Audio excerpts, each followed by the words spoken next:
Evening all, how are we all doing? Seems like forever since we did a stream. I forgot where everything was again.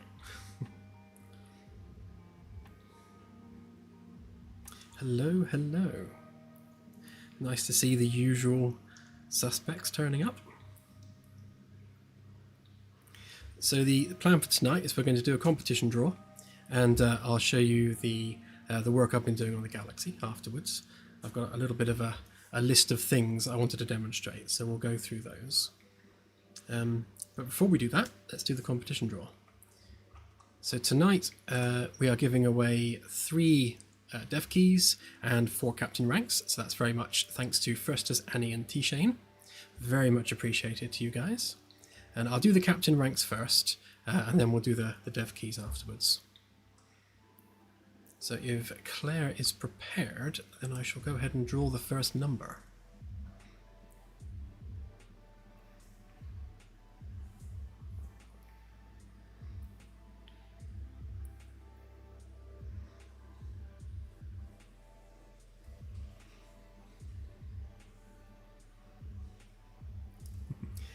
She is generally prepared. Whether she's paying attention, that's another thing altogether.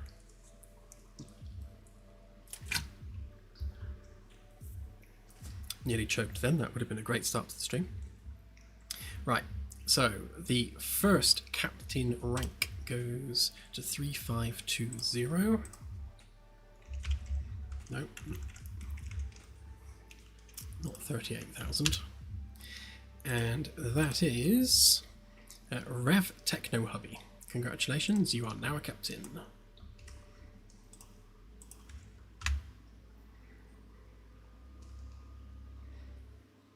Oh yeah, thank you CSI. See, look, it's been that long I've completely forgotten how to stream.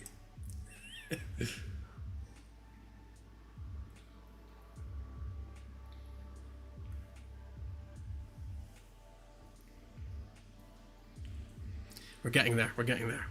I'm such a noob. I concur, yes, I miss Firefly as well.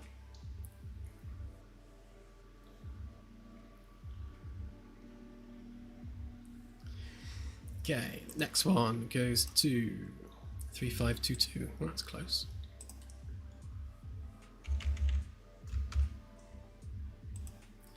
Guessing that's the same. We'll go ahead and redraw that one, because it's basically giving us the same winner. 6471.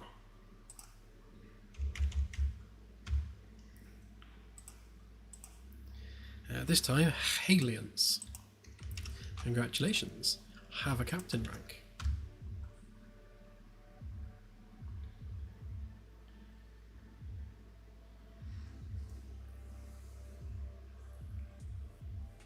Oh, I'm always nervous about animated remakes. Original cast though, that sounds promising. 5303.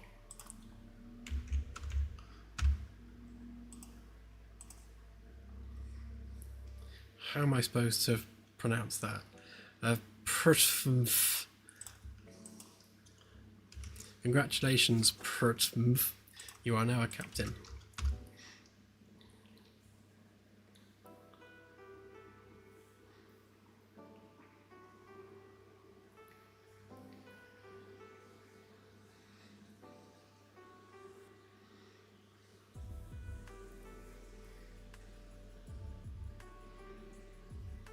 I've actually yet to watch the animated Babylon 5. I saw some clips of it, and I'm not sure about the animation style, but I will watch it at some point.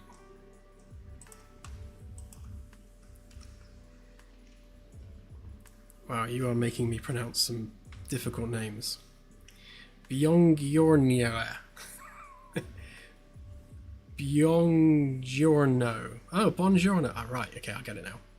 Bongiorno? Yeah. Congratulations.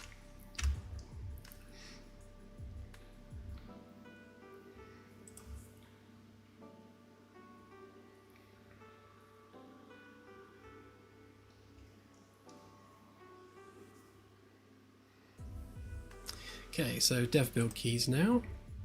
First key goes to 5515. But we are getting some similar numbers tonight.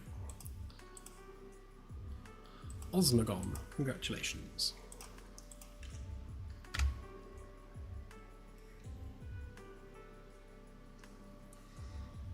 I keep getting Babylon 5 snippets popping up on my YouTube feed, and yeah, it's making me want to watch it again.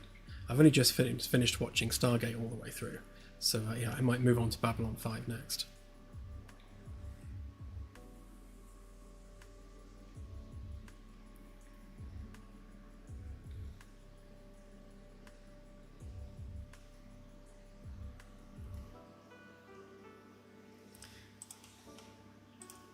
Next one, 7. I think that's the lowest one we've ever had. Goblin, congratulations, nailed it. Ah, thought I'd save myself a copy paste and type it and still got it wrong.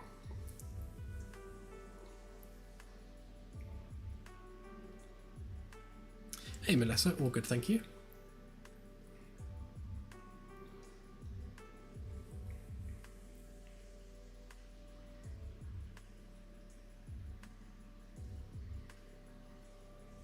Right, and our final one goes to 6407.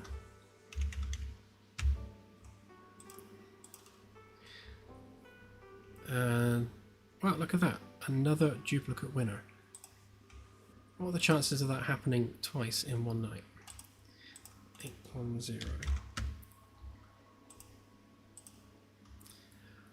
Gnarly 421. Congratulations. So there we go, that's all the keys and the captain ranks. Well done everyone who won. We'll do another poll, another giveaway, obviously the 1st of next month. So if you didn't win this month, you only have to wait a few weeks and you can try again. So Claire will be in touch. She'll give you your keys and your ranks and so on. So we can get rid of that, that's not needed anymore. But I've got a whole bunch of notes that I want to go through for this, because there's a lot of stuff to demonstrate on the Galaxy. So I will just load it up. That's the first point that's worth making, is look how quick it is. Like, click, boom, Galaxy. It's that quick. Click, boom, Galaxy. I just love how quickly it generates now. And obviously the good thing about that is that, you know, you can, if we had ships that were capable of it, you can literally fly through the galaxy at a really rapid lick. What are we moving there? So yeah, 750 light years per second, and it's handling it perfectly fine. So that's something to look forward to as an upgrade path in the future, I think.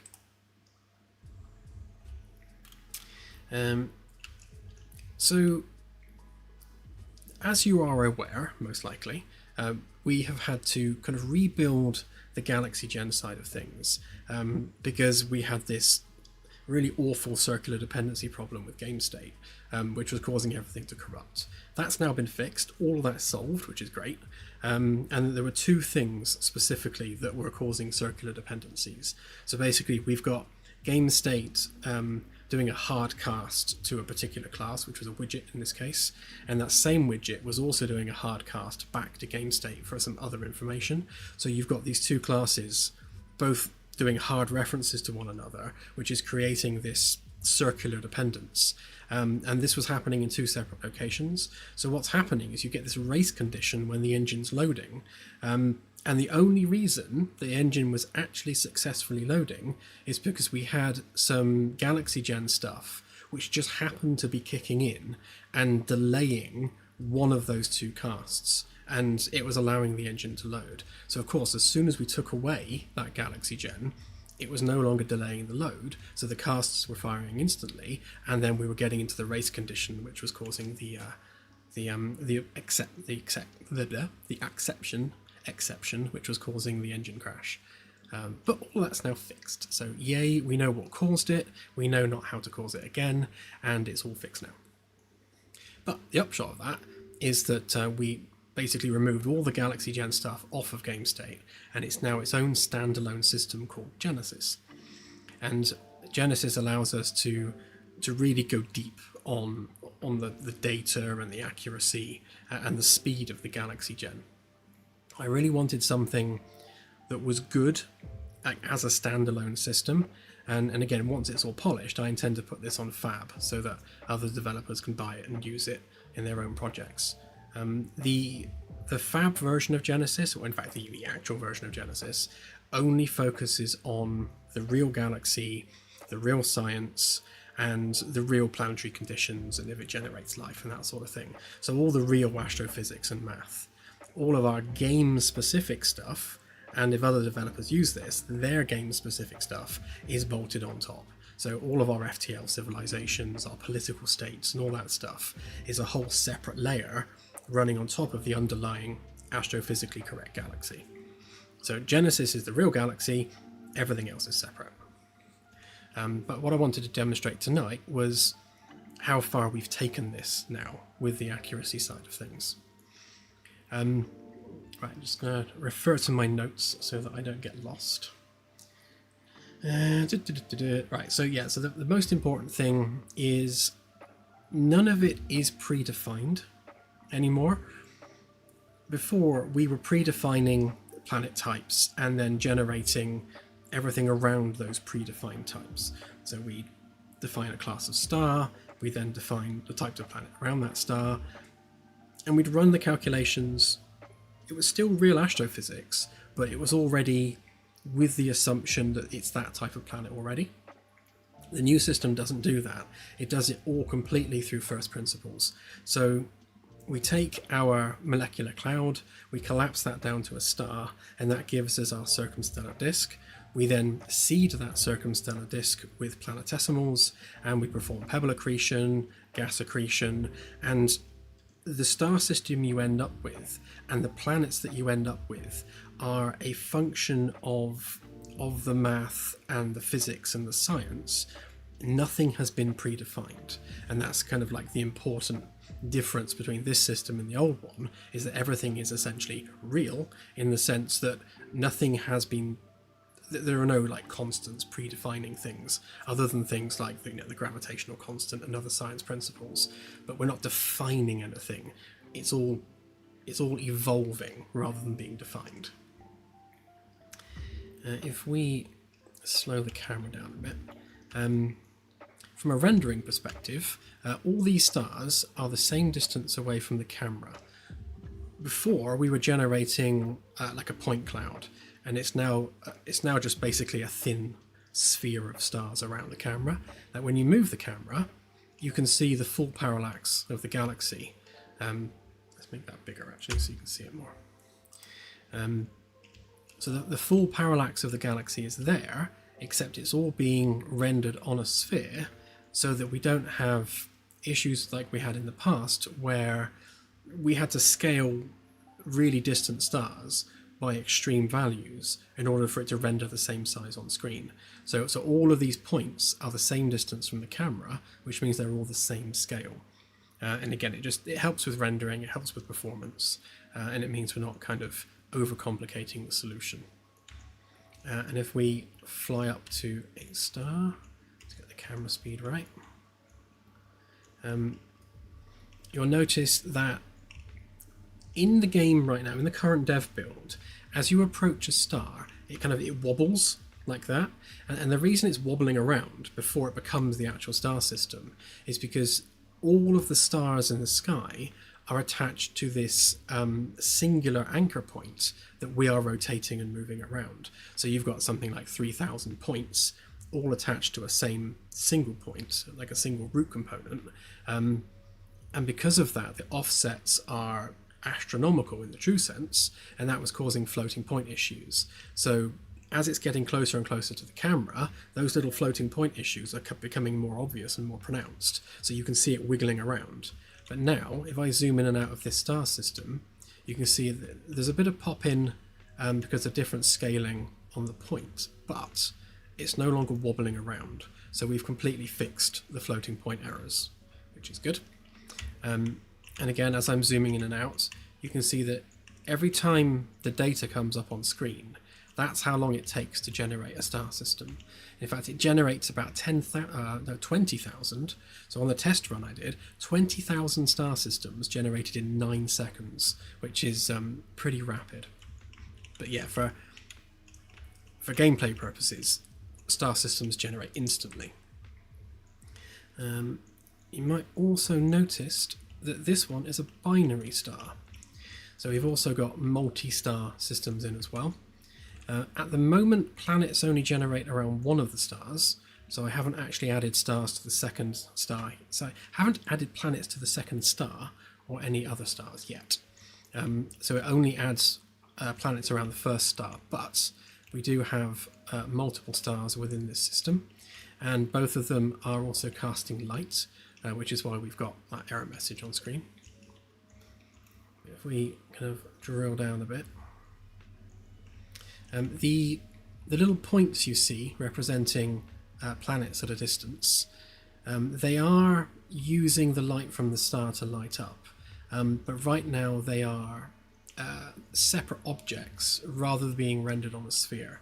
So I'm going to add them to the same sphere that we use for the star field so that they don't blur when the camera moves. Right now this is the product of temporal anti-aliasing, so as you move them you can see they kind of dim and brighten. Once we've projected them onto a sphere, the same as the stars, that will stop happening. So they'll remain stable, temporarily stable. So if we zoom into one, you can see that this one's got moons. And you can see there in the green text, these are some of the details for that planet. So we've got our orbit details, our physical details, so the mass, the radius, etc., etc. What we've also got under the interior heading, you can see that it's 34% iron, 0.002% ice, and 65% rock.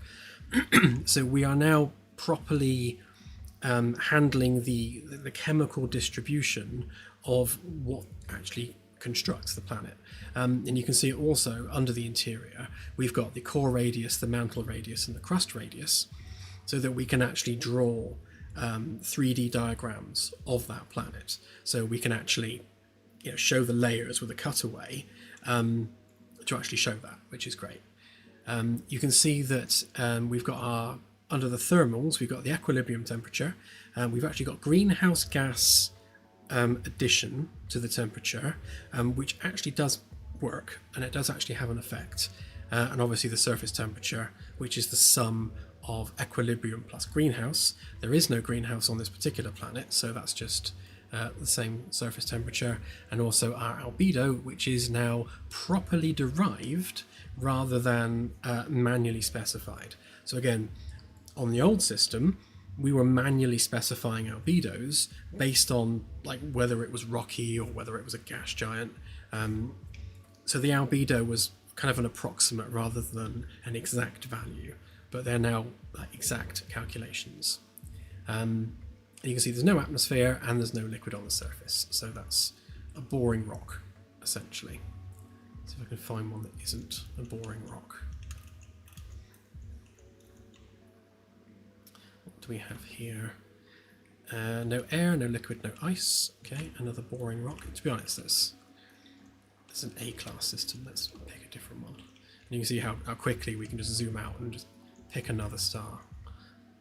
You'll do. So this one's a giant star. Again, we didn't have giant stars before, so this is a new thing. And you can see that the scale of the stellar sphere is actually huge compared to the planets. So our first planet there is 1 AU away, and yeah, so even though it's 1 AU from the star is massive. Let's just pick a planet. Ah, there we go, that's got some information on it. Where is it? Which one are we looking at? Is it this one? The light source is too bright at the moment. As you can see, the planets are really, really blown out. I haven't replaced the actual actors for the star and such with our actual actors yet, so I need to swap these over. These objects that are being drawn are proxies. So the Genesis system basically puts a physics actor where the object is within the star system, and gives it all its orbital details and such. And then that manages a proxy object, which is what you actually see from the ship. And right now the proxy objects are just solid balls. I need to replace them with our actual planets that we have in the game right now. But as such, the light is too bright, so we end up with this craziness. Oh, that one's got 2 moons. Or was that? Oh no, that's the planet. So yeah, so if you look at the details in green, you've got a bit more information on this one. So this one actually has an atmosphere, which means we have greenhouse gases. So whilst the equilibrium temperature is 600 Kelvin, we've got an extra 949 Kelvin worth of greenhouse effect. So the surface is actually 1500 Kelvin, which is pretty mad. So it's got 100% cloud coverage and no liquid on the surface. So it's basically a big ball of clouds, which is cool. And then this one, is that actually a moon? Oh, it was the moon. Yeah. So basically, that's a very, very hot moon. Oh no, it wasn't. No, sorry, that was the planet. This is the moon.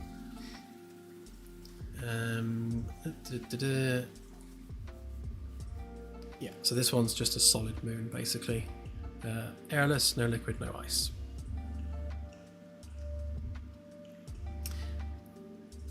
Let me just catch up with the chat a minute. I've been waffling on.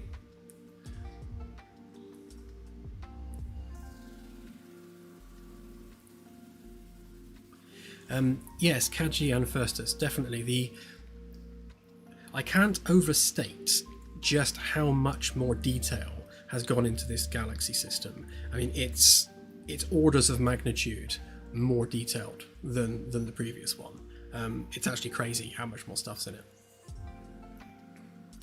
And yes, Kelvin is an SI unit for temperature.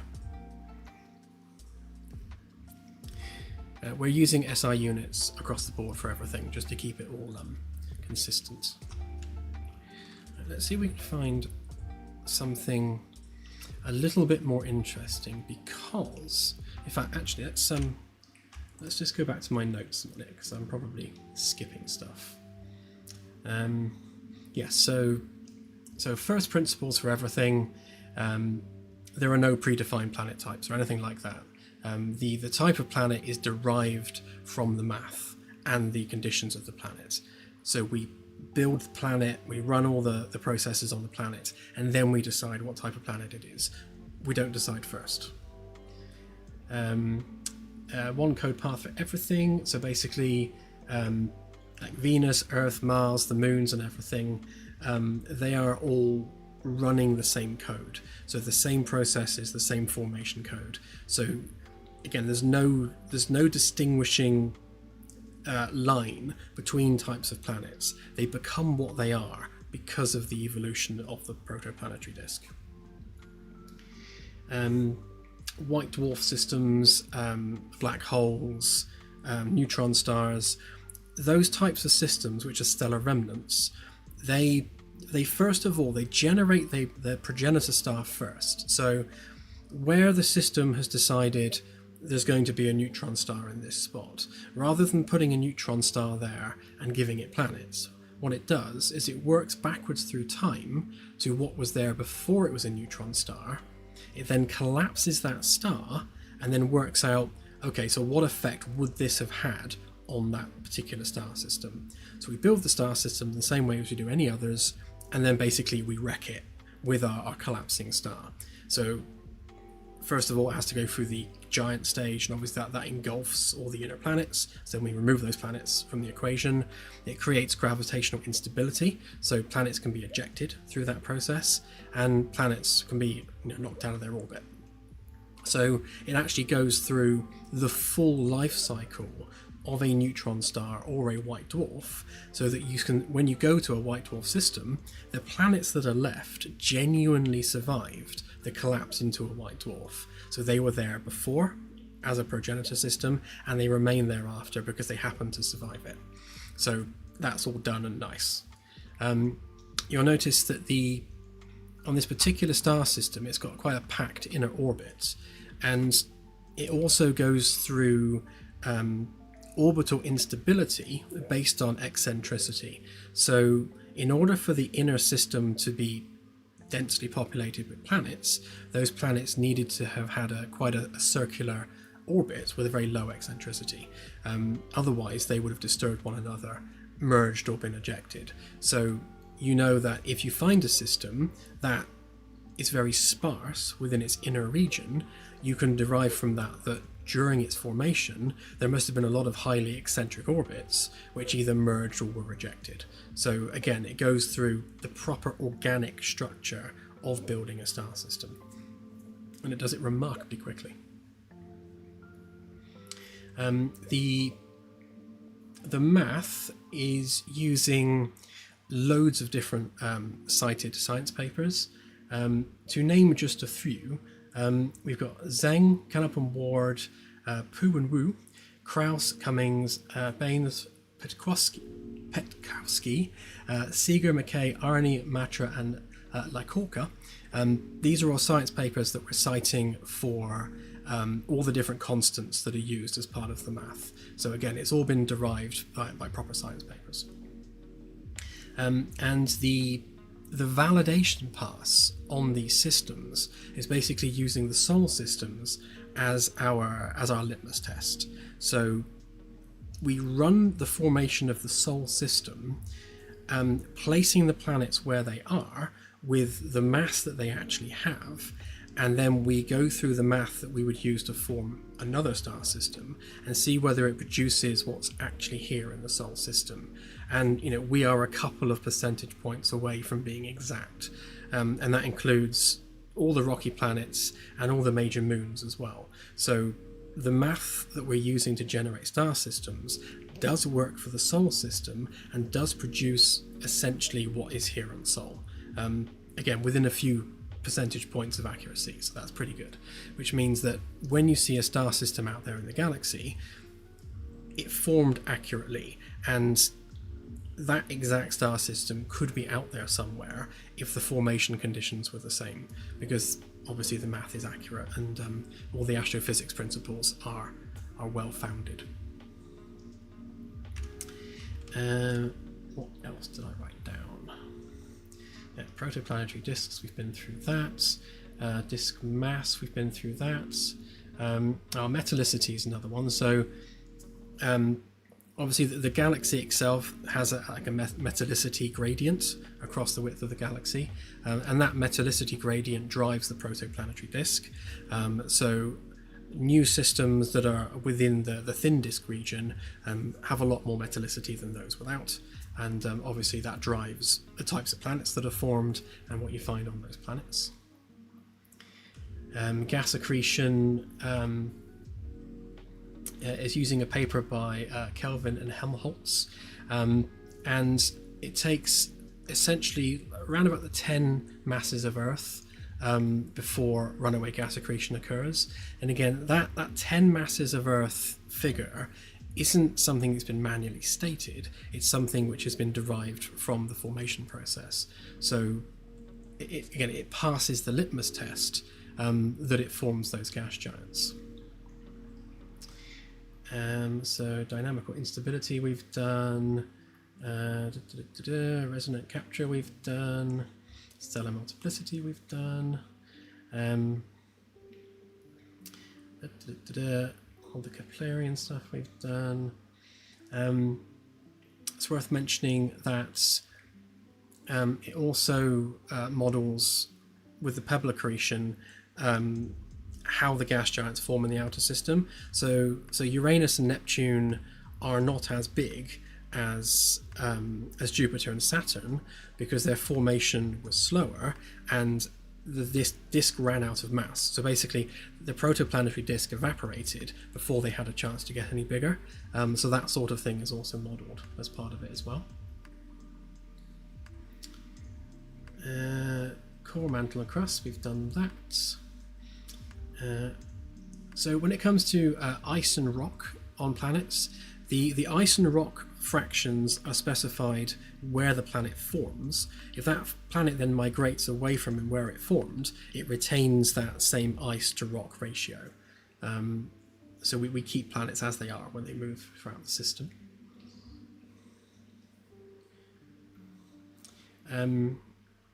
Moon formation takes giant impacts into account, as well as standard formation as part of the planet formation.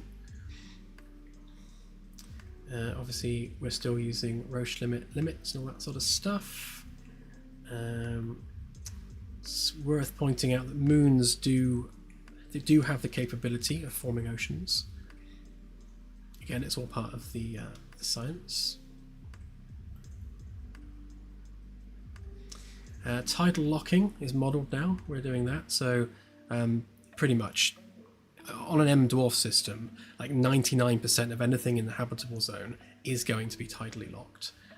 So that's modelled as well.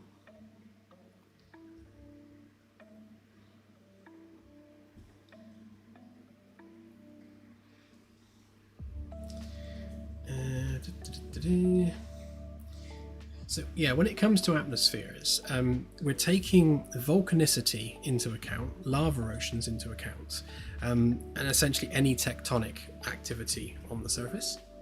Oh, a wild Claire has appeared. Can you turn off your shrimp, please? The shrimp are off. Ow. That's weird. Don't know. I could hear both, so. Oh. Ignore me then. Oh, well. I'll come in and turn them off. Oh, no, look, they're not on.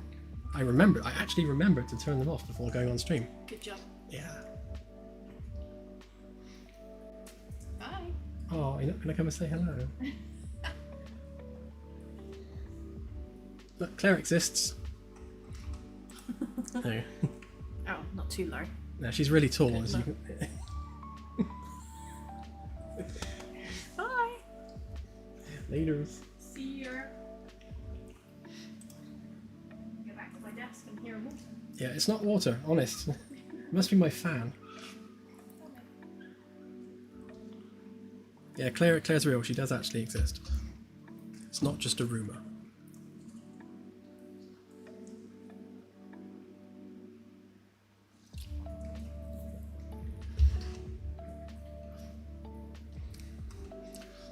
Stop me if I'm boring you all, by the way. It's a lot of galaxy stuff, and a lot of it is just math, but I'm trying to pick out the interesting bits.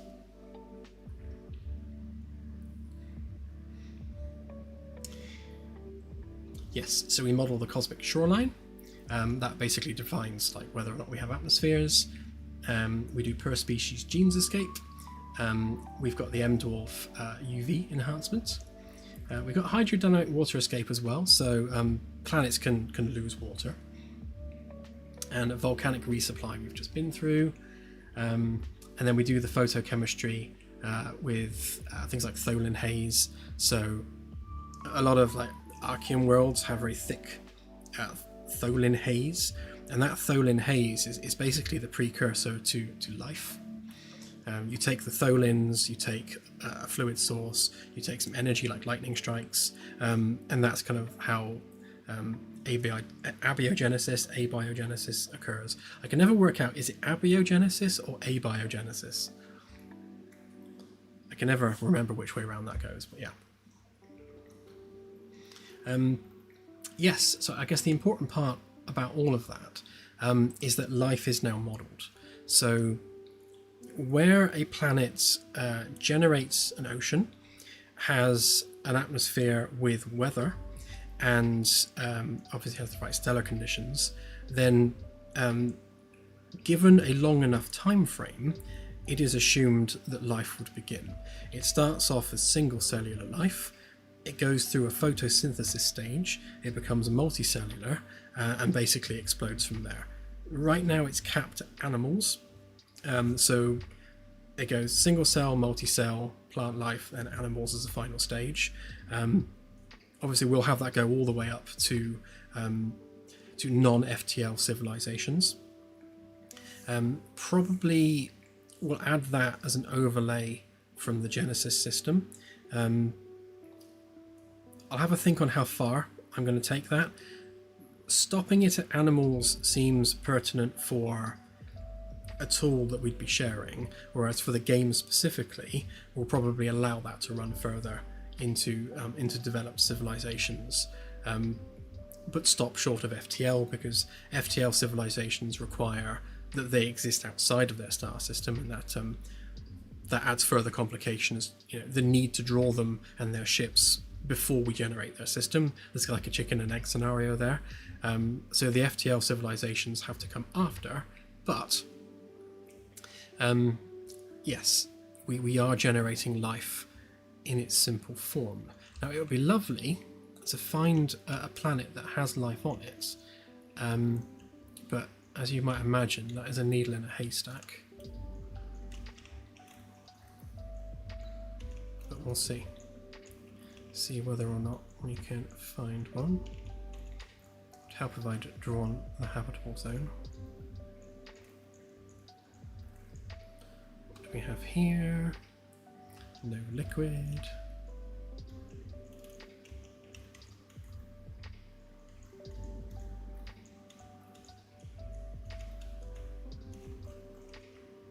Oh, that's a second star. Interesting.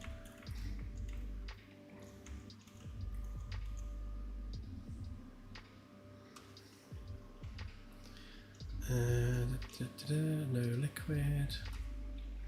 Oh, that's one worth pointing out, actually. This one's got a dynamo, so this one would have a magnetic field because it's modelling the dynamo effect on the planetary core. Let me just go through my notes a minute. It's worth noting on the life generation, we're using Earth as the baseline and the base timeline. So current studies are suggesting that life started on Earth within a couple of 100 million years of its formation, so really, really quickly. So as soon as we had liquid oceans, life started pretty much immediately, like 4.1 billion years ago. And it then took a long time, the course of billions of years, to become complex. So we're modeling the same process, where we're taking the same time frame that it took on Earth, and then doing a bit of a dice roll to randomize that for each particular planet. I did write the numbers down. Where is it?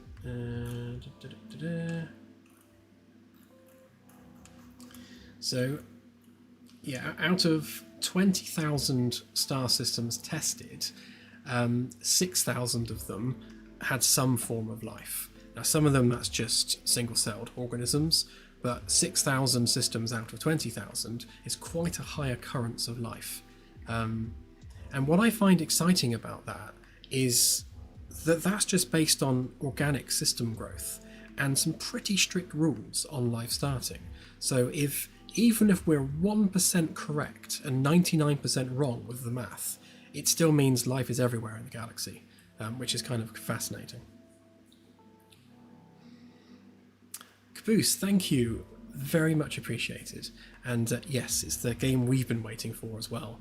And that's why I'm throwing myself into the Galaxy Gen stuff so deeply. It's because, as I was just saying, like going through the process of generating star systems using correct astrophysics and going through all the principles that we know and are proven, if those systems naturally generate life, then it can happen in nature. Now, obviously, the only assumption we're making with that is that the ingredients for life are tholins, a solvent, and lightning strikes. And obviously, the right temperature and UV conditions.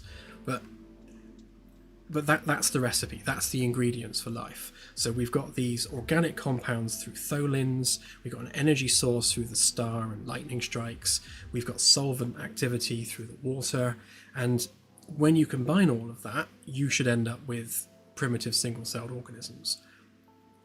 So if that is occurring 6,000 times out of 20,000, then what that means for our galaxy, and what I find really exciting, is that life must be the rule rather than the exception. Of course, that doesn't mean it's intelligent, walking, talking life, but life in some form must be pretty abundant in the galaxy if the system generates it that readily. And it's pretty strict on the way that it's set up for generating that life. And like whether or not there is a surface ocean, these don't occur arbitrarily. All the right conditions need to be met for that surface ocean to exist. And that's what I find excited about it. And the whole reason we made this game to begin with is because we had two principles. We have building starships, which are cool, and doing all the starship engineering stuff, which is cool, and then exploring the galaxy, which is something we'd love to do but can't do in real life. So combining those things together, it's the perfect game for us. It's giving everyone the ability to explore the most accurate representation of the Milky Way possible, so that that if you stumble across life out there among the stars, that life has had to have jumped through many, many, many hoops and passed many, many, many tests in order to exist.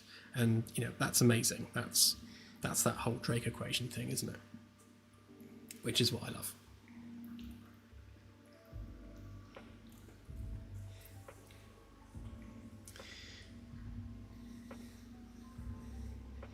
Yeah, so based on the 20,000 star system test run, the ratio of dark oceans hosting life to surface worlds hosting life was around about 5-1. So there are 5 times as many dark oceans with life in them as there are kind of Earth-like worlds.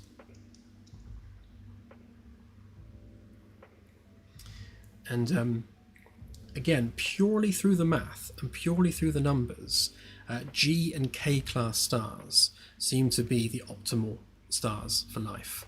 M class are really hostile to life starting, and again, that hasn't been defined arbitrarily.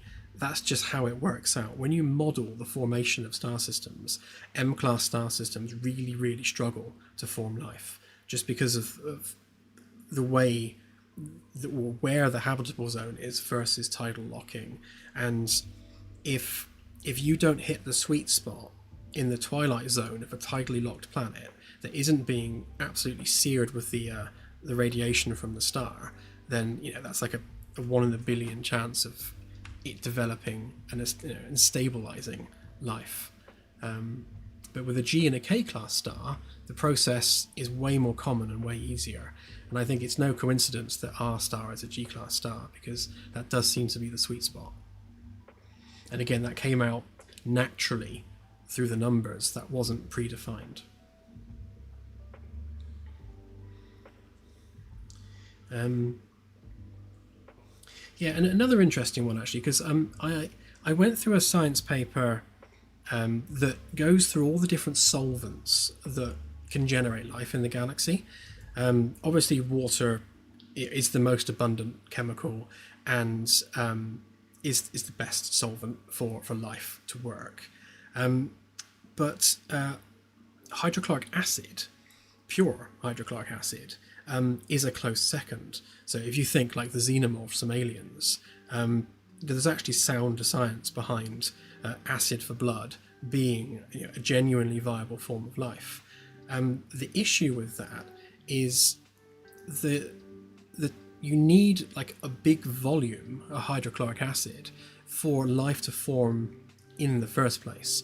So the problem we've had with the system here, sulfuric acid, not hydrochloric acid, is only about 0.8% of worlds generate with enough surface amount of sulfuric acid to actually allow life to exist. It's just puddles otherwise. So whilst sulfuric acid is a really good alternative to water for life, the abundance of it kind of stunts the ability or the chances for life to form, which I thought was interesting. But I've left it modelled within the system, so there is about a 0.8% on some worlds that have sulfuric acid oceans that they can actually form xenomorph style life, which will be interesting to find. And I love that there are naturally forms of life in the galaxy that are really, really rare, and the chances of that life succeeding is way, way, way less than like a water-based life form. So finding them is like a real achievement because they're super rare. Less rare is liquid CO2 based life forms. Liquid CO2 is a lot more abundant, and it's not as good as a solvent than sulfuric acid, but like the jury is still out on whether CO2 based life is possible. But because it was like the close third, I've included it anyway. So there will be CO2, liquid CO2 based life forms out there. And of course, all these different life forms require different temperature ranges. Like a sulfuric acid based life form generally will require a much hotter environment than a water based one. So you will find quite varied forms of life that aren't necessarily water/carbon based life forms, which again is quite interesting. And I love that about the system. I love that that we can just explore the galaxy, and not know what's out there. And this is an F class, so let's see what we've got here.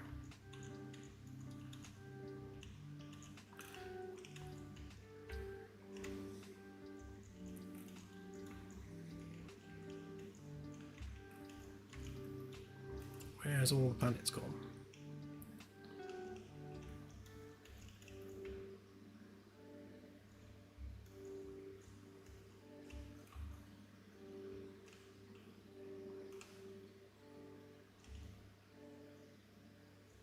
Got some missing planets on that one.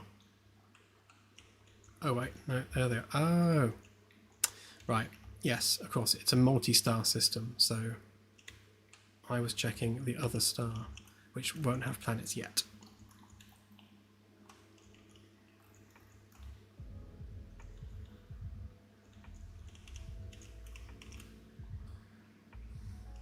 No water on that one.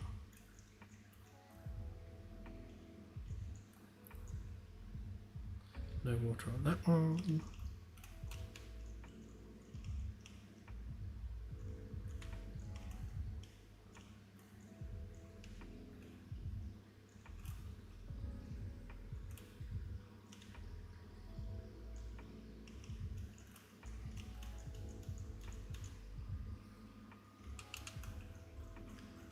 Nothing there. Let's try a different one.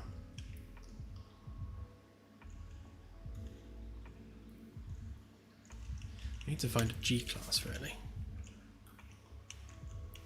It's an A class.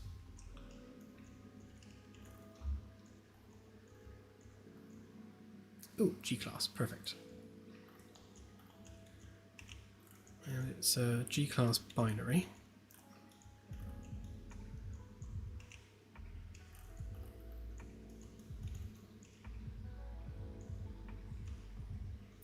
Oh wow. It's actually a trinary system. It's got a binary pair in the middle. It's going to be really cool actually once I've replaced these placeholders with our actual star assets. And one of the things that I'm really looking forward to is seeing planets that are lit with multiple light sources, because then you'll get things like double shadows, and in some cases if you've got like a blue star and a red dwarf around it, you can potentially end up with purple light, which could be quite cool.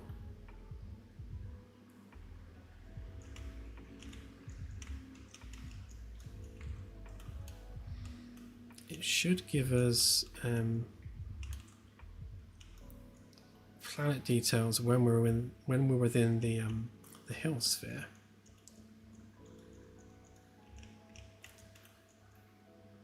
The camera controls are particularly difficult. I might actually include this model on the main menu just as like a browser, like a Galaxy browser, just for flying around and checking it out. That's probably something we'll add to the dev build to aid in kind of validating the Galaxy and what's there. So obviously we want to capture any weirdness and make sure that gets dealt with.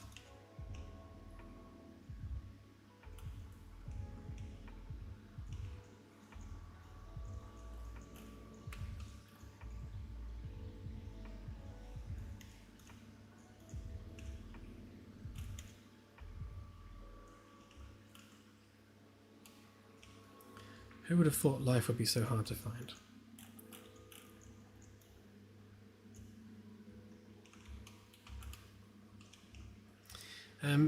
Something else that's worth pointing out actually is there's a much less abundance of gas giants now. You'll notice that you'll find a lot of the systems we visit don't have gas giants at all, like this one. And I think some of that needs some review on the modelling, because I think they're perhaps a little bit underabundant. But it's to do with the way pebble accretion is working. So around about a quarter of star systems have gas giants, and that matches reality. So the papers I've looked at have put it around about a third of star systems have gas giants, because a lot of the time either the mass isn't there for it, i.e. like around M-class stars, or the disk is evaporated before the gas giant has a chance to fully form. We haven't done the final validation pass on this yet, and I think the gas giant formation numbers are a little bit low because none of these have got gas giants around them. I shall dig into that. It's a tiny one.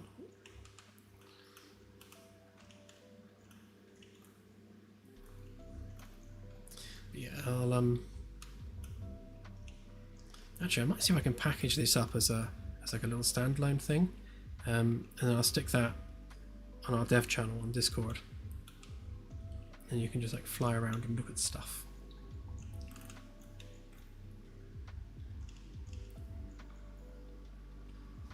This one's got a whole bunch of gas giants around it.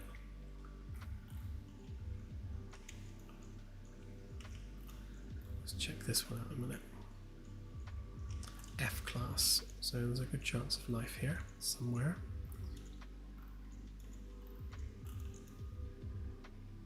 What about you? No liquid. No liquid.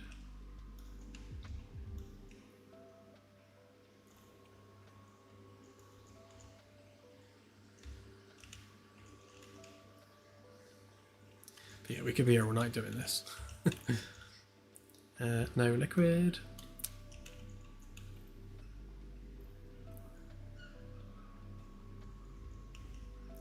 Typical. I did find a water world before coming on stream. I should have remembered where that was. Actually, if I just show you one more thing. I mentioned giant stars being added. So if we fly over to Betelgeuse, which just happens to be this one, part of Orion, you'll see how big Betelgeuse actually is, because it's monstrously large.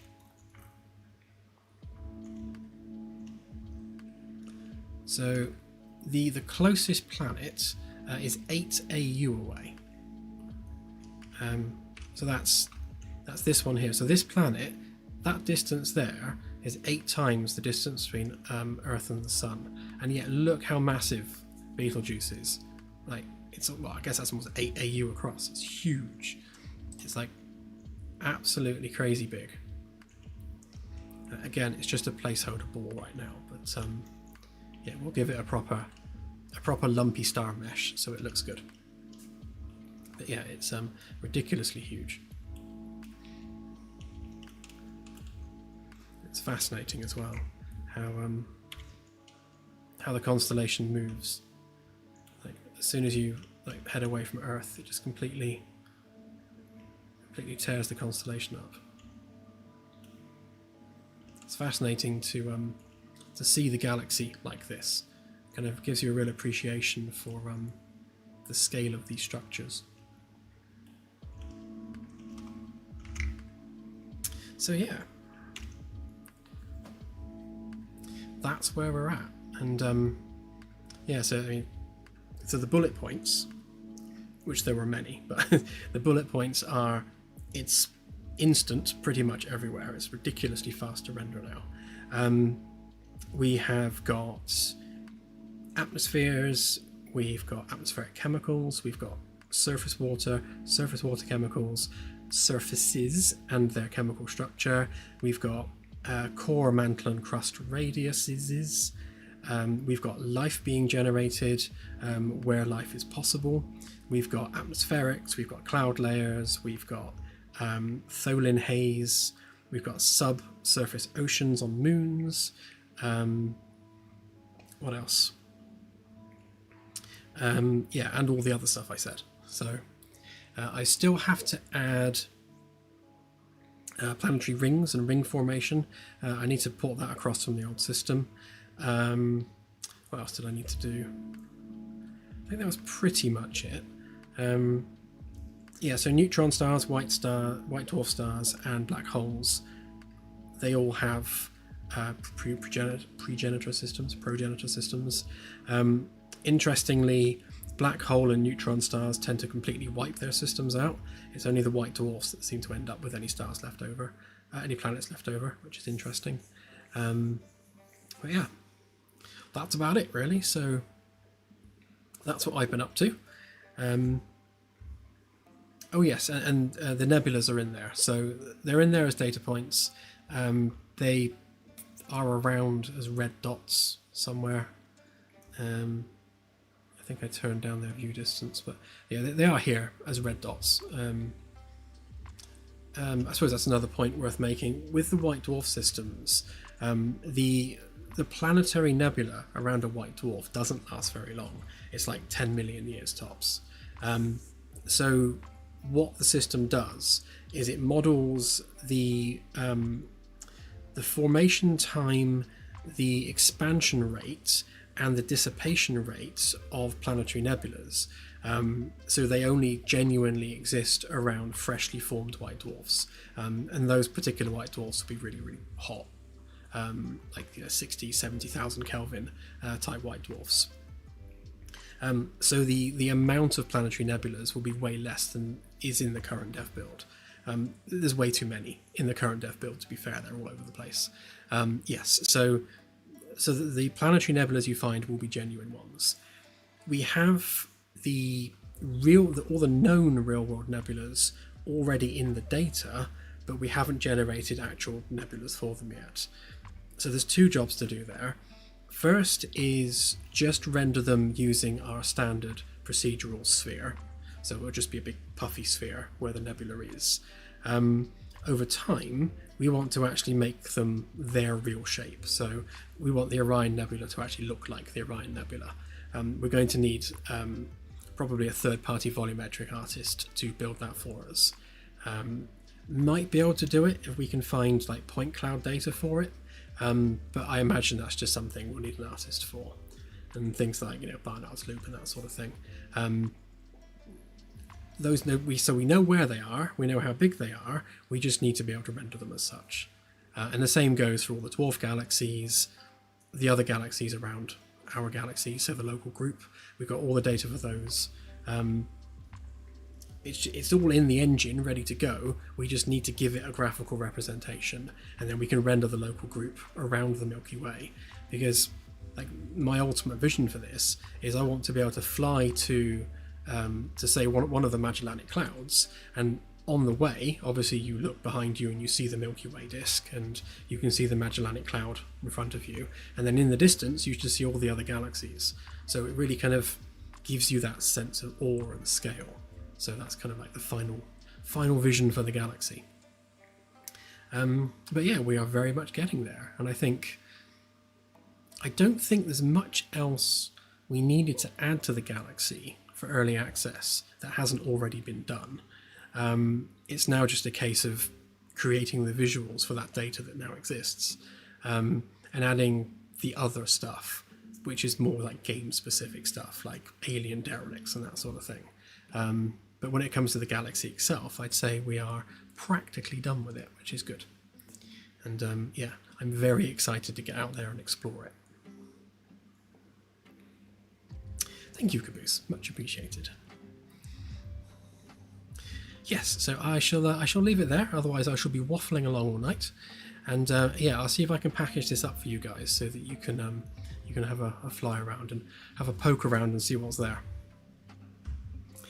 Right, so I imagine the next update will probably be on Sunday, so I'll spend the week building out more of this and hopefully getting to the point where we can put the build out sooner. And yeah, so I will expect I shall see you in a week. So take care, have fun, and bye for now.